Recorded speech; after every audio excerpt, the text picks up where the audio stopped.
ఈ రాయలసీమని పూర్తిగా నాశనం చేసే పరిస్థితికి వచ్చారు. నేను ఆ రోజు మీ అందరికి ఒకటి ఆలోచించిన రైతులు నీళ్లు తక్కువ ఉన్నాయని డ్రిప్ ఇరిగేషన్ ఇచ్చాను. నేను ఆ రోజు 80% సబ్సిడీతో 90% సబ్సిడీతో డ్రిప్ ఇరిగేషన్ ఇచ్చిన ఏకైక పార్టీ తెలుగుదేశం పార్టీ. హాయ్, ఇవి ఫిల్టర్స్, ఇవన్నీ దానికి సంబంధించిన వివరాలు. ఇవి గేట్ వాల్స్, ఇవి కూరగాయ ల్యాడర్లు. ఇవి 29 వచ్చినాయి. ఈ నార్మల్ ల్యాడర్లు 2 వచ్చినాయి. ఇవి 2 ఇంచెస్ పైప్స్ 38 వచ్చినాయి. ఇందులోనే 1.5 ఇంచ్ పైప్ కూడా 8 ఉన్నాయి.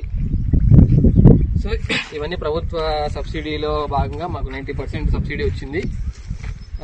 ఇది మా ఇన్వాయిస్. ఇక్కడ చూసారంటే దీనికి 2,69,000 అయింది మొత్తం దీనికి డబ్బులు. కానీ మనం కట్టింది దీంట్లో 27,000 మనం పే చేసింది. సో ఆల్మోస్ట్ 2,40,000 మనకు లబ్ధి చేకూరింది. ఈ కూటమి ప్రభుత్వానికి, చంద్రబాబు ప్రభుత్వానికి, లోకేష్ అన్నకు థ్యాంక్స్.